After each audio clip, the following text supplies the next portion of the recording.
Langit Yerusalem yang biasanya biru bersih di akhir April tiba-tiba berubah kelabu.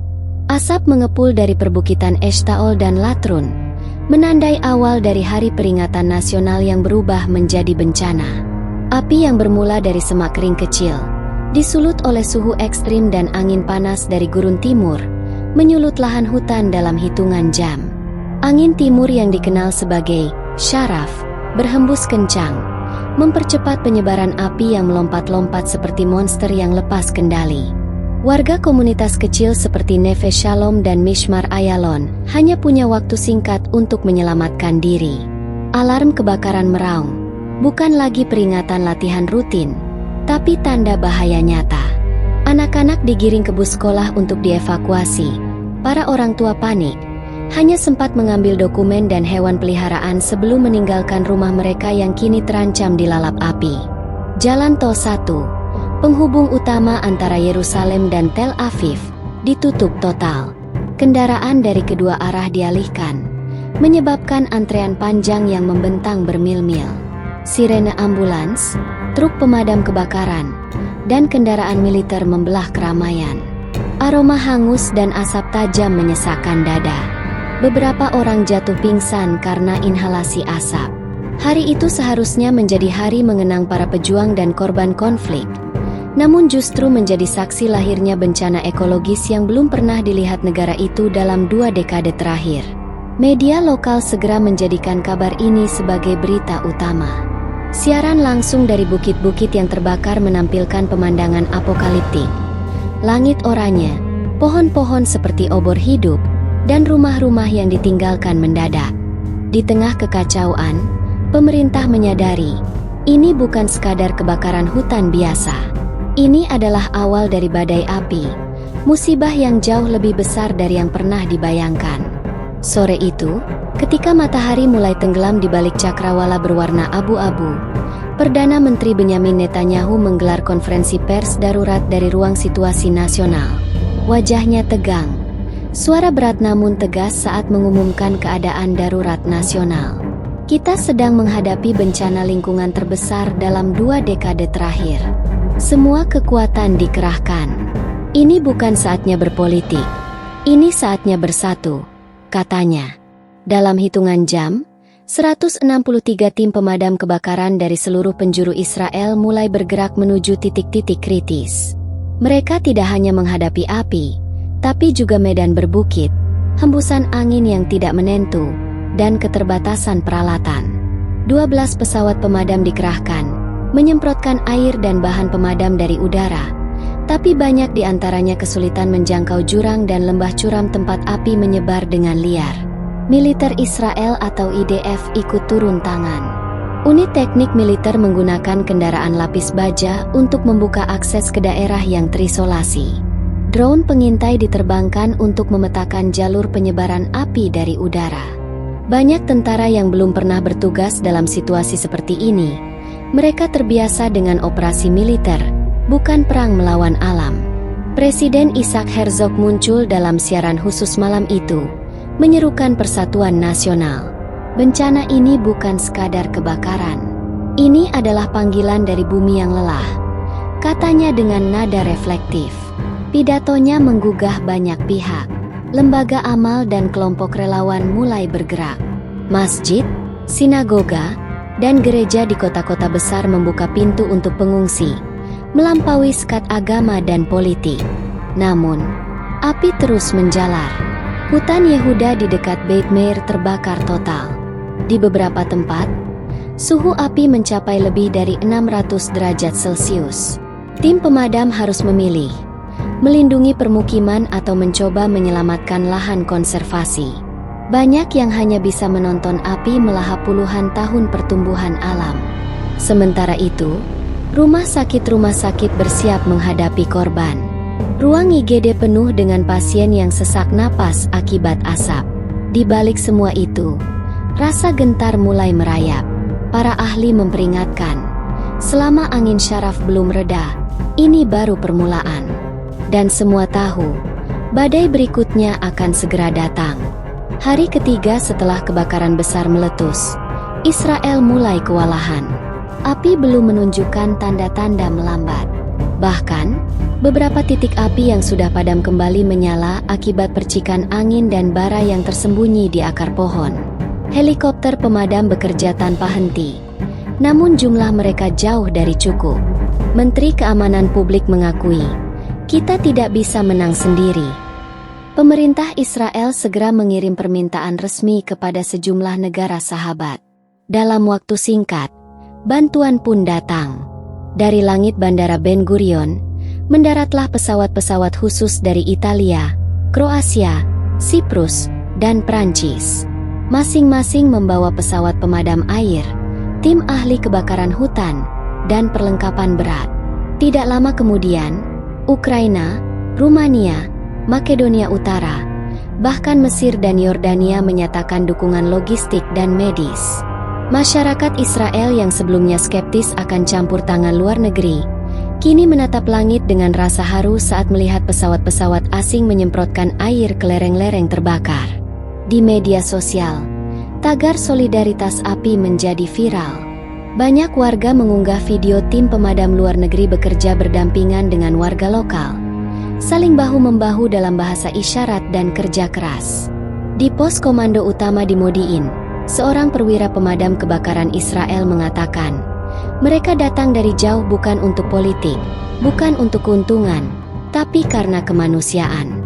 Api menyatukan kita. Kalimat itu disiarkan di berbagai stasiun berita dan menjadi kutipan yang menguatkan semangat banyak orang. Namun, di balik semua itu, tekanan semakin besar. Cuaca tidak membaik. Setiap hari, suhu mencapai 40 derajat Celcius, dan kelembaban hanya 15%. Tanah yang kering seperti bubuk mesiu, dan angin mengubah api menjadi lidah-lidah raksasa. Di beberapa daerah, helikopter tidak bisa terbang karena visibilitas rendah. Seorang pilot asal Kroasia hampir celaka ketika mesin pesawatnya tersedot asap pekat di atas perbukitan Elah. Meski demikian, titik-titik terang mulai muncul. Beberapa pemukiman berhasil diselamatkan, dan jumlah korban luka menurun. Tapi para ahli meteorologi memperingatkan, pola cuaca menunjukkan badai petir kering akan datang. Kilat tanpa hujan, pemicu kebakaran alami yang sangat berbahaya. Sementara dunia menatap Israel dengan simpati, negara ini sadar, bantuan internasional adalah penyambung nafas, namun pertempuran sesungguhnya masih jauh dari akhir. Tanggal 4 Mei 2025 menjadi hari yang kelam dalam catatan sejarah Israel. Hari itu, badai api sungguhan lahir. Bukan sekadar kobaran biasa, tapi perpaduan maut antara panas ekstrim, angin tajam, dan udara yang begitu kering hingga api bisa menyala hanya dari pecahan kaca atau percikan kecil. Inilah titik puncak dari siklus kehancuran yang telah diperingatkan oleh para ilmuwan iklim selama bertahun-tahun, dan kini nyata adanya. Api membentuk dinding merah menyala yang membentang dari Beit Meir sampai Ein Krem. Pohon-pohon pinus berubah jadi obor vertikal. Di lembah-lembah, api membentuk pusaran, fenomena langka yang oleh tim pemadam disebut sebagai tornado api.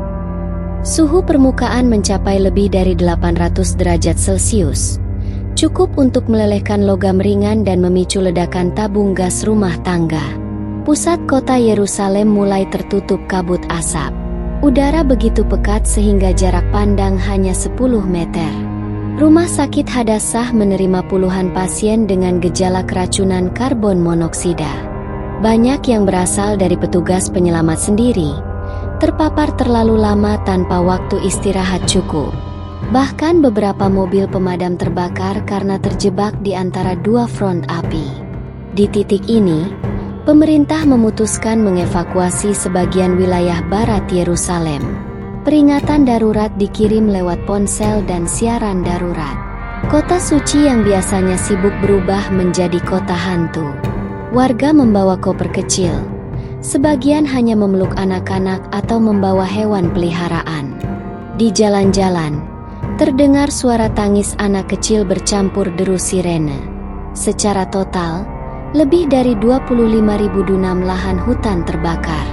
Taman Nasional, kawasan konservasi, dan lahan pertanian lenyap. Domba-domba, rusa, burung hantu, hingga landa ditemukan mati gosong, memperlihatkan betapa tak berdayanya makhluk hidup di hadapan bencana ini. Kualitas udara di Yerusalem dan kota-kota sekitarnya menjadi yang terburuk di dunia saat itu. Angka indeks polusi udara menembus 500. Tingkat berbahaya bagi semua usia. Pemerintah menghentikan sekolah dan meliburkan instansi.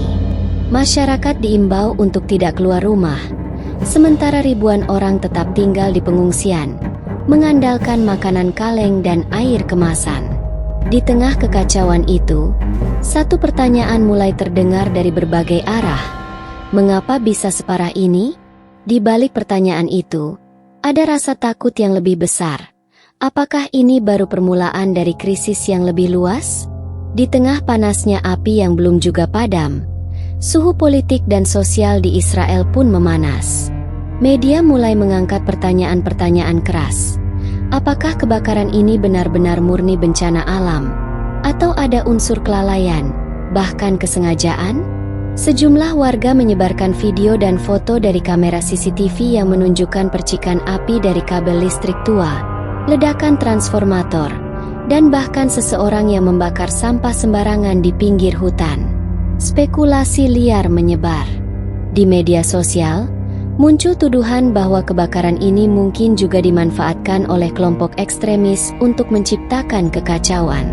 Beberapa politisi sayap kanan menyuarakan kemungkinan sabotase dari dalam. Api bisa saja berasal dari pelaku yang ingin melemahkan kita saat kita paling rentan, kata salah satu anggota Knesset dalam siaran langsung. Tentu saja, tuduhan itu menuai protes keras dari kelompok HAM dan komunitas Arab Israel. Mereka menuduh pemerintah memanfaatkan tragedi ini sebagai alat propaganda. Ini bukan saatnya menyebar kebencian, tapi saatnya mencari solusi, ujar seorang aktivis lingkungan Yahudi Arab yang terlibat langsung dalam upaya penyelamatan satwa liar. Sementara itu, petugas pemadam dan relawan mulai mengalami kelelahan ekstrim. Banyak dari mereka telah bekerja lebih dari 72 jam tanpa istirahat layak. Perlengkapan mulai menipis. Air bersih di beberapa titik pengungsian tak lagi mencukupi. Anak-anak mulai menunjukkan gejala gangguan pernapasan dan trauma. Sebagian warga yang kehilangan rumah mulai frustrasi. Mereka meminta ganti rugi, namun pemerintah belum mampu menjawab kepastian soal anggaran. Di satu sisi, miliaran shekel telah habis untuk penanggulangan awal. Di sisi lain, badai belum berhenti, dan kini, langit mendung menggantung berat, bukan karena hujan, tapi karena kombinasi asap dan awan panas dari barat. Namun justru di tengah ketegangan inilah, mulai lahir gerakan solidaritas akar rumput. Warga dari utara dan selatan negeri menggalang dana, menyediakan makanan, pakaian, dan tenda darurat.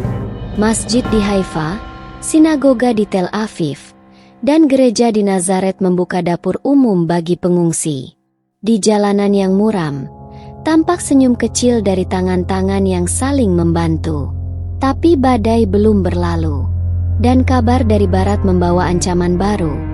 Laut Mediterania mulai memanas drastis, dan tekanan udara berubah cepat. Para ahli cuaca memberi peringatan baru. Banjir besar bisa menyusul setelah badai api.